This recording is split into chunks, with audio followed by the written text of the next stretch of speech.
before I go, this thing that's pulled up in front, it's about like a taxi. You just jump on the back. It's a tuk-tuk derived thing, not like the tuk-tuks we've been seeing before that are all covered. This is just like a tuk-tuk wagon. He was parked here earlier, so he was obviously picking folk up and bringing them down to the square, obviously. A bit more of this landscape as we get closer to the mountains as well. It's like the snow-capped ones over there.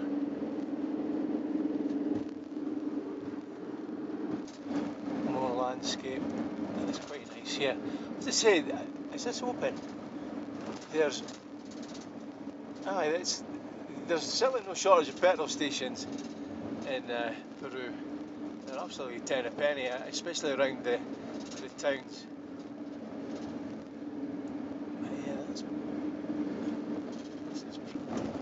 As I'm driving through, I must admit I'm finding Peru quite interesting. I was looking at a YouTube video on the geography. The Atacama Desert is the Pacific side, and as you go further inland, the geography changes. So it's not obviously not desert here because it's quite fertile here. So we're in the middle part before you get to before you descend to the Amazon. But just the way people live, it's got you can tell folk have lived here for a long time. I mean, obviously this was Inca territory. This is still part of the Inca Empire. So that's not here anymore. But there's just a vibe that there's something happening here. It's not as empty and barren as northern Chile or even Bolivia. There was a wee bit of, I don't know, in Bolivia it was like they were clinging on in Bolivia, but here they seem to be thriving.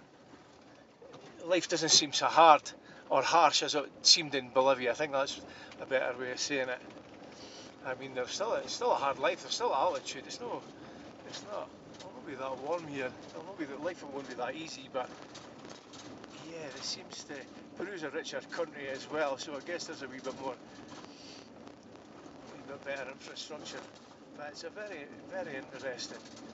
And the landscape, as you can see, the mountains up ahead and everything. There's the town square there. I'm not sure if that's see the conical shaped way they've gathered that crop. I'm not sure if that's quinoa. I think I've said that before.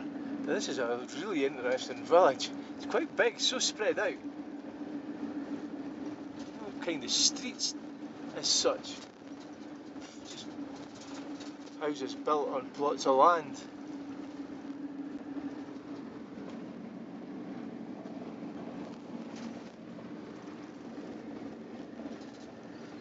I don't know if that's... I don't know where it is. I've not seen many llamas or alpacas, but plenty of sheep and cows in this part of Peru. Leaving this wee town, it wasn't particularly interesting. It was like just one of those dusty, dry towns that we've seen loads of. But I'm suspecting we're getting into the part of Peru where they eat the guinea pig. Because I saw cuyo. I'm sure that's the name for guinea pig. So yeah.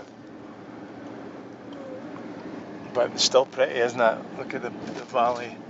And we've been following the railway line for the past, I don't know, pretty much through the mountains really. The railway line's been there or thereabouts on one side of the road or the other.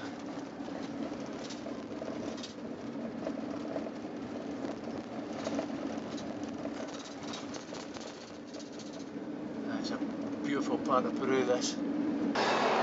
Yeah, not only was a lucky shot, but even a lucky stop. Even saw my first train going on the rails there. I'll post a picture so you can see it. I wasn't quick enough with both cameras, unfortunately. Right, let's go. This is the main square at Comapata. I'd looked at it as an overnight stay, but there's a big market going on. Don't know if you can see on the blue top, so the streets are pretty much blocked. But it's been quite good to see. The place has been bustling. I've seen my first stall selling cooked guinea pig. So I've not had one. I'd just had some ceviche for my lunch. So it's a beautiful location. Got on the hill there. I'm up on the bridge and I'm going to have a look at that rope bridge. I can't imagine it's very safe. I'm going to have a wee look at it anyway. And then, yeah.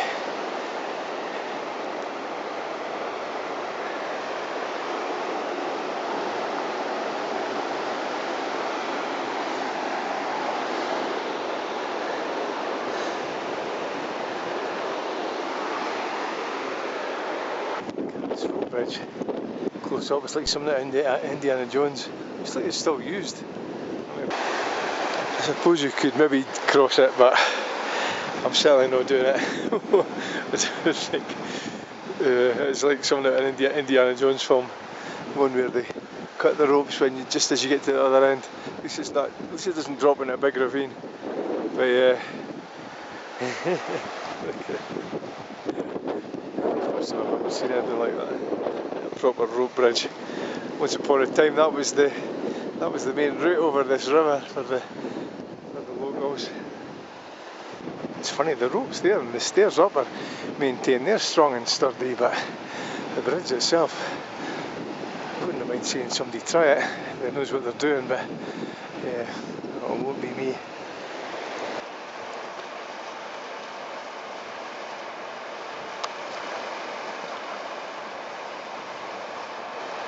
Oh dear, she was sitting there for a wee while. That's not a great picture. But she's wearing all the thing on her back, the hat and the bright skirt. Good morning. It's a bonny morning now, although it was a cold night and there was frost on my windscreen earlier on when I first woke up, but it's nice and toasty now. Yeah, I've been quoting everything in meters. For those who don't understand, I'm at 11,000. I'm over 11,000 feet. I just converted it, which sounds even more than 3,400 metres, because 3,400 metres is where I'm at here. I think I go up, I'm not sure if I go up higher for Cusco. I'm heading to Cusco now, and then the van will stay there all week while I do a trip to Machu Picchu. So I'm looking forward to that. But yeah, but this was my campsite for the night. I'm sure I took footage of it yesterday, but it was peaceful enough. It was pitch dark, other than the garage. The garage is open 24 hours, so there always seemed to be something going on at the garage, traffic during the night. But it was quite quiet. The noisiest thing was the sound of the river, I think. Occasional lorry going past. But yeah, nice spot. You can hear I'm out of breath. I just walked a few steps there and I'm out of breath, and that's the altitude for you. But yeah, so I'm just about ready to get on the road, so I'm going to go on the road, and I'll probably see you before Cusco. You know what I'm like, I can't help getting the camera out just if there's something interesting on the road. And if it stays like this, if the scenery is like this all the way up to Cusco, I think there may well be a few interesting things. But we'll leave it for now. Speak soon. The countryside again. It's closing in. It was a bit more open back there. But yeah, a wee scare there. I got the engine light came on. So thankfully I've got one of those OBD readers, so I stuck it in. Apparently it's my DPF, diesel particulate filter.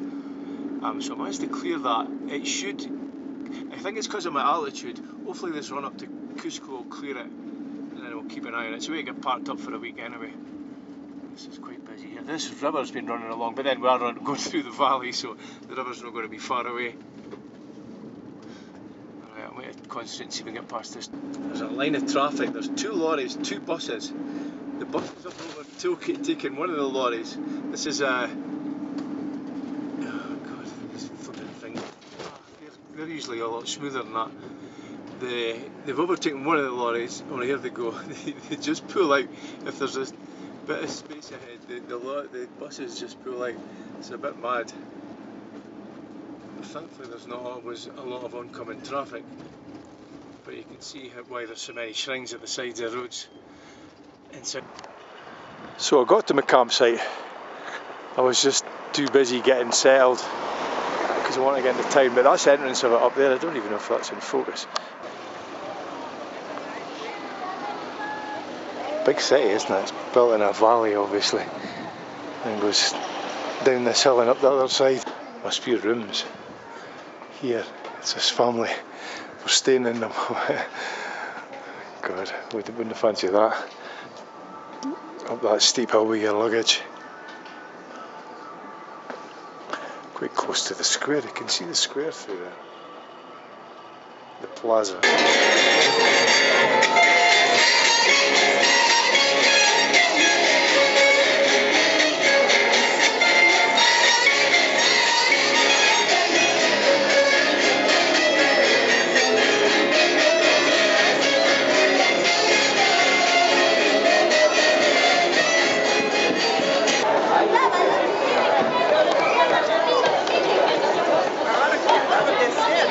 So they're just getting ready to start.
Good morning.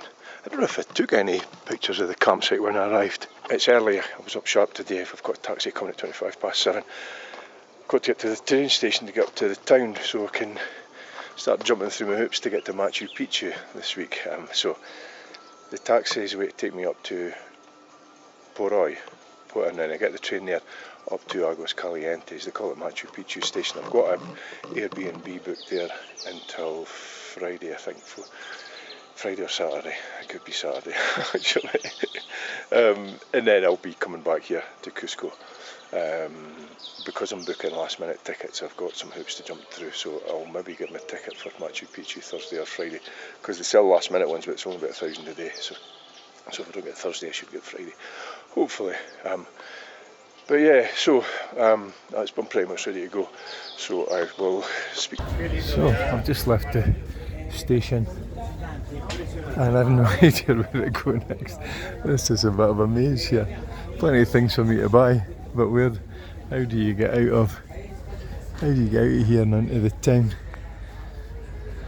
Let's find out. Well, that was quite an introduction to Aguas Calientes, straight out of the station and a covered market. So I'm not sure where I am, but I'll check my map and we'll get to my Airbnb. Train I was on, I meant to get a picture of it before I came out of the station.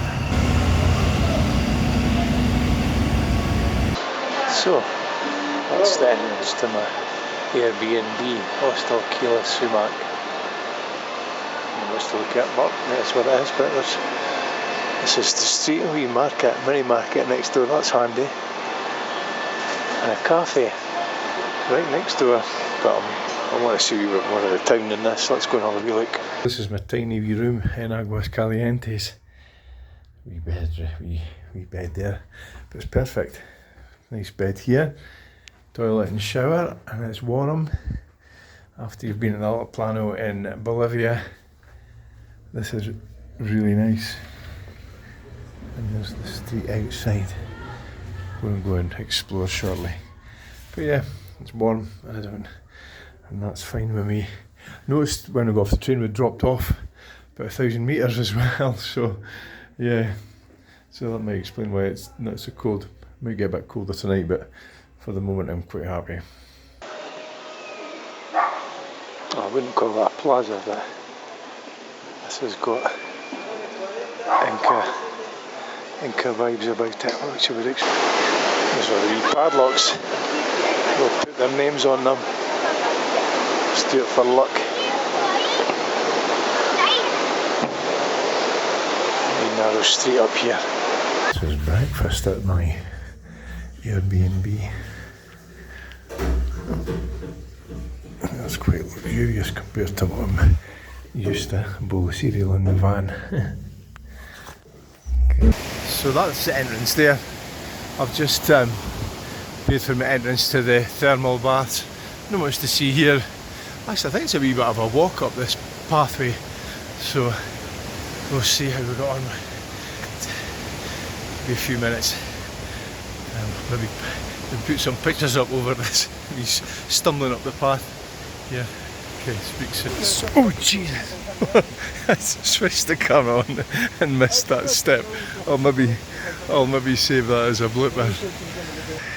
Just got up to the exit where they checked my ticket, so that's me getting to the thermal pools now. I'm only at 2,000 metres, and compared to where I've been, I think that's nothing, but I found coming up the stairs there that it's still altitude. So anyway, I better put the camera away. There's people with not letting the clothes on, so speak. Well, that's me just out of just dressed after being in the pools. It was amazing, actually, and unusually for me.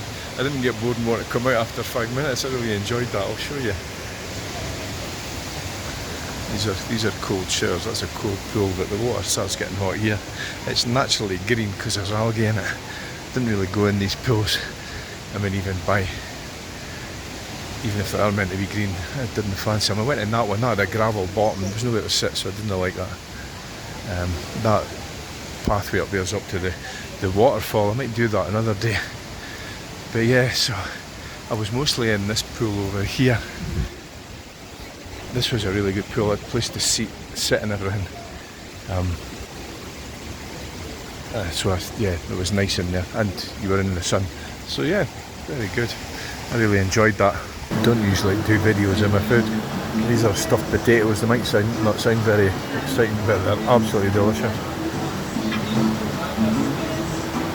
Good morning. This is you can see behind me, this is a path up at the back of the village. I'm going up to see some waterfalls.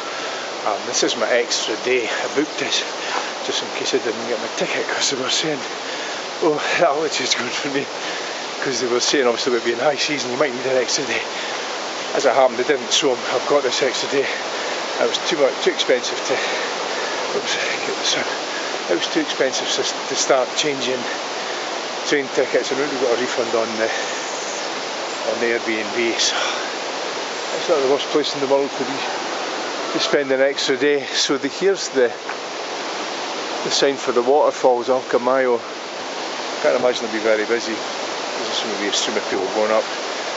Nobody really comes up this part of the village anyway. You really have to. Well, I found it on a Google search, so you've got to kind of seek things out to do. And this would be probably what you do if you've got an extra day that you don't need. So anyway, we'll go have a look at these waterfalls and I'll speak. It's actually a bit more of a climb than I thought it would be. I thought it would be better paths in this, but we'll get there. Getting quite close to the waterfalls. There's this wee lookout mirador. That's really nice. You can see the river down there and the view up the way. It's spectacular. There's the cafe and the shop through there, I think. You can see much. But yeah, we're getting there. We're at the entrance here. There's a few sort of things built. This is a replica of a place that the Incas built with the terraces. I think it was for farming. It's very dark actually.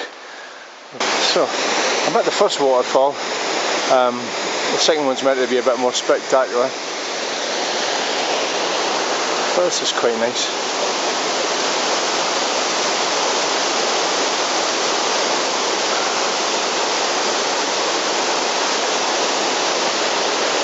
course.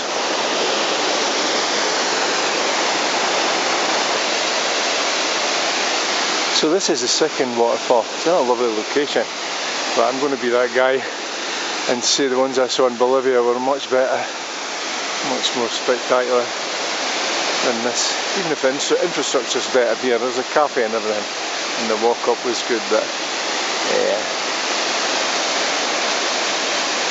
Not nice though. It's still nice, look. Here's a closer up view of the waterfall.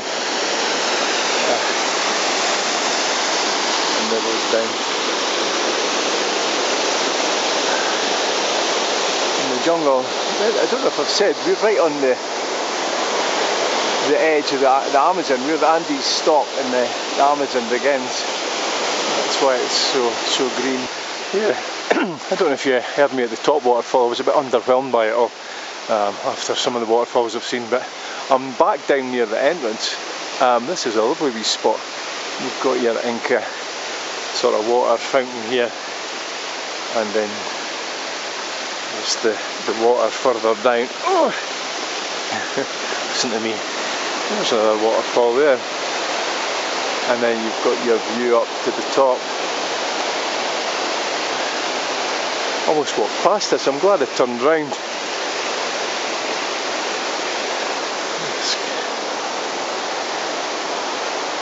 It's not exactly the main event, but well, that's me just leaving. I spent more time in the cafe there than I did at the waterfalls, so I had the fruit juice. Well, I'd hiked all the way up, and I thought, I'm going to hike all the way back down again. In like it'd be about 40 minutes or something, 45 minutes. So I sat there and had a fruit juice. We got chilly in the shade because we're right in the hillside. So, but anyway, we'll get down into the town and I'll soon get warmed up on the way down here as well. But that was good. I enjoyed the waterfalls. One of the best, as I said, but it's a pleasant walk up. Something different to do, and the cafe is really nice actually, considering where it is. I've seen 4 people, 2 girls and a couple, and that was me. I only saw them on the way up to the waterfalls earlier on. So I've not seen another soul since I sat at the cafe. I guess this place isn't really that well known, unless. Yeah, I don't know. I'm surprised there's so much up here, considering the lack of people. But anyway, right, let's get down there.